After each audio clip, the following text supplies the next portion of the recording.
When people imagine Paris, they picture elegance, wide boulevards, beautiful cafes, romantic streets. But if you woke up in Paris in the year 1800, the reality would shock you. The streets would smell terrible. Waste flows through open gutters. Animals roam freely through crowded alleys. Disease spreads easily in the tightly packed neighborhoods. And for thousands of people living here, Paris is not a city of romance. It is a city where survival is uncertain, because beneath the beauty of its palaces and churches, Paris hides a much darker truth. By the year 1800, Paris is already one of the most famous and influential cities in Europe. Nearly 600,000 people live within the city and its surrounding districts, making it one of the largest urban centers on the continent. Travelers arriving from across France and neighboring countries often see Paris as a place of opportunity, culture, and power. The city stretches along the banks of the Seine River, which serves as both a lifeline for transportation and a center of daily activity. Boats loaded with food, wood, wine, and building materials move slowly along the water, supplying markets throughout the city. Across the skyline rise some of the most recognizable structures in Europe. The massive towers of Notre Dame Cathedral dominate the heart of the city, while nearby palaces and government buildings symbolize the authority of the French state. Markets fill the squares with merchants selling bread, vegetables, meat, fabrics, and tools. Carriages move across the bridges of the Seine, connecting the busy neighborhoods on both sides of the river. To many visitors, Paris appears magnificent, a city of grand architecture, powerful institutions, and vibrant culture. But this elegant image only tells part of the story, because just a few streets away from the famous landmarks, the daily reality of Paris begins to look very different. If you walk through the streets of Paris around the year 1800, the city looks very different from the elegant image many people imagine today. The famous wide boulevards and open avenues do not exist yet. Most of the city still follows a medieval street layout that developed slowly over centuries. The streets are narrow and irregular, twisting between tightly packed buildings. In some places, they are so tight that sunlight barely reaches the ground. Tall stone houses lean inward over the road, making the streets feel even more crowded and enclosed. Many buildings rise 4 or 5 stories high, with wooden beams and aging stone walls. Shops and workshops occupy the ground floors, while entire families live above them in small apartments. The roads themselves are rough and uneven. Instead of smooth pavement, many streets are covered in packed dirt, stones, and mud. Horse carts roll slowly through the city, their wheels cutting deep tracks into the ground. Pedestrians move carefully to avoid puddles and waste that collect along the sides of the streets. Open gutters carry dirty water downhill, mixing with animal waste from horses and livestock that frequently move through the city. During rainy days, the streets can become slippery and chaotic. Mud spreads everywhere, and the smell of waste becomes even stronger. For the people living there, this environment is simply normal. But to a modern visitor, the streets of Paris in 1800 would feel crowded, noisy, and surprisingly harsh compared to the elegant city we know today. One of the most serious problems in Paris around 1800 is sanitation. The city simply does not have a modern system to remove waste from the streets. Sewers exist in a few places, but they are limited. poorly maintained and far too small for a city with hundreds of thousands of residents. In most neighborhoods, wastewater runs through open gutters along the sides of the streets. When it rains, these gutters overflow, spreading dirty water across the roads and into nearby homes and shops. Inside many houses, toilets, as we know them, do not exist. Families use chamber pots, which are often emptied directly into the street or into small drains that eventually lead toward the river. Garbage collection is inconsistent.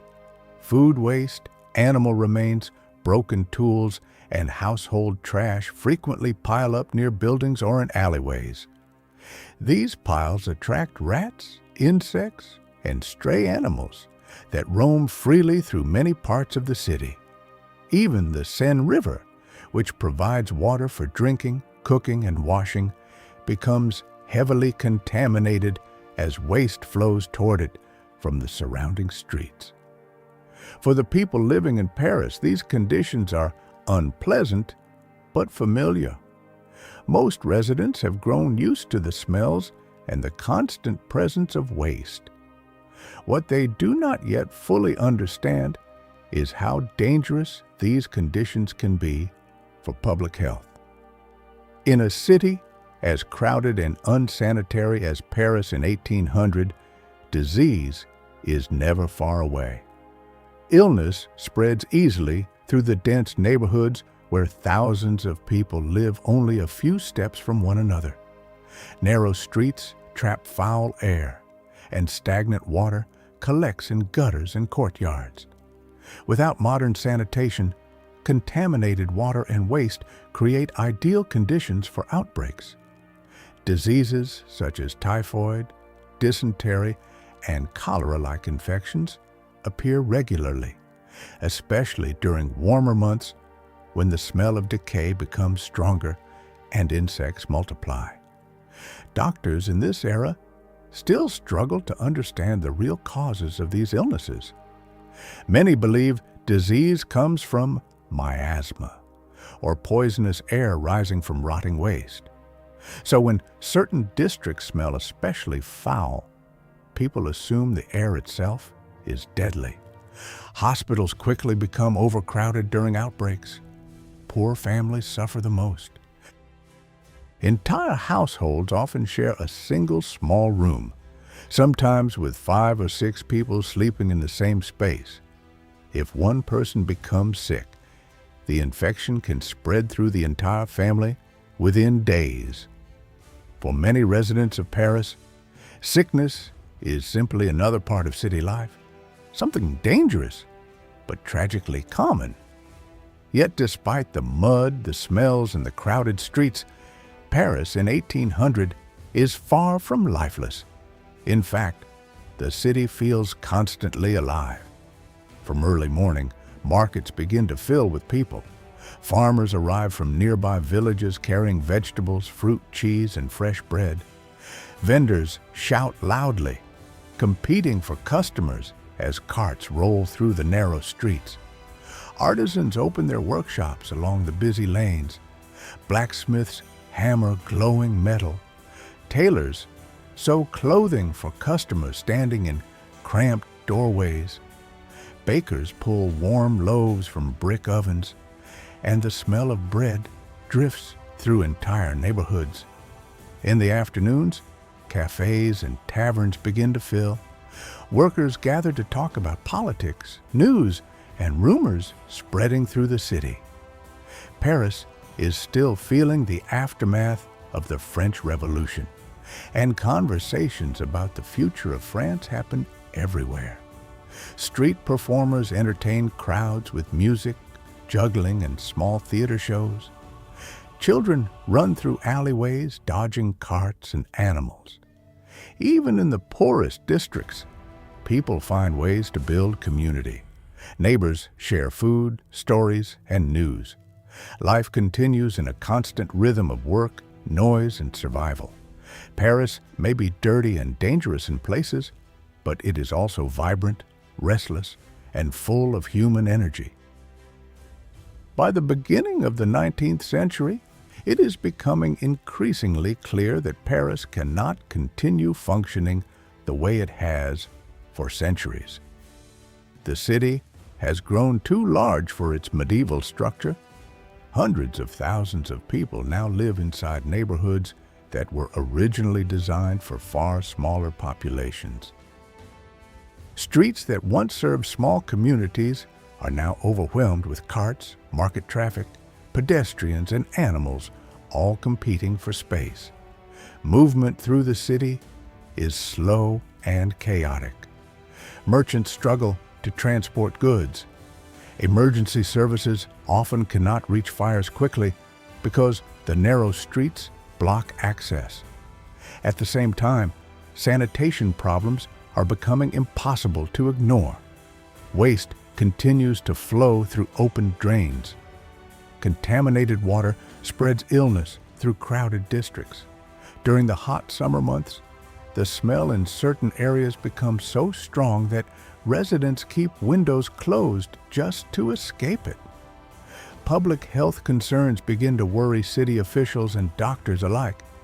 More people start realizing that the layout of the city itself is part of the problem. The dense medieval streets trap air, limit sunlight, and allow filth to accumulate. Urban thinkers and government officials slowly begin discussing the same radical idea. Paris must be rebuilt, not just repaired, but redesigned. Wider streets could improve airflow. Better sewer systems could remove waste. Open spaces could allow light and fresh air into crowded districts. At first, these ideas seem almost impossible. Rebuilding a city as old and complex as Paris would require enormous effort, money, and political will. But the conversation has begun, and although the transformation will take many decades, the realization is already forming around 1800. If Paris wants to survive and grow, the city must eventually reinvent itself. If you could walk through Paris in the year 1800, you would be standing inside a city that still looks largely medieval. The elegant Paris that people recognize today, with its wide boulevards, symmetrical avenues, and grand urban planning, does not yet exist. Instead, the city is a maze. Narrow streets twist between tall buildings that have been standing for centuries. Many of these houses were constructed long before modern safety standards existed. Wooden beams support aging walls. Upper floors lean outward above the street, making some roads feel more like tunnels than open spaces. Sunlight struggles to reach the ground in many districts. The air can feel heavy, especially during hot summer days when waste and stagnant water sit in the gutters. Despite these conditions, the city remains alive with activity. Street vendors call out to customers. Carriages struggle to pass through crowded intersections. Markets fill public squares with noise and movement. Church bells echo above the rooftops, marking the rhythm of daily life. Paris in 1800 is chaotic, crowded, and imperfect, but it is also full of energy. Writers, philosophers, artists, merchants, and workers all share the same dense urban landscape. And slowly, ideas about how cities should function begin to change. In the decades that follow, urban planners and government officials will begin transforming Paris piece by piece. Old neighborhoods will eventually be demolished. Streets will be widened. New infrastructure will appear. The city will gradually evolve into the grand Paris that the world recognizes today. But in 1800, that transformation is still in the future. For now, Paris remains a city balanced between two worlds, the crowded medieval past and the modern capital it is about to become. What you've just seen is a reconstruction of Paris around the year 1800, revealing the hidden side of a city often remembered only for its beauty. The streets, neighborhoods, and atmosphere shown in this video were recreated using AI reconstruction technology to visualize what everyday life in Paris may have looked like during this period.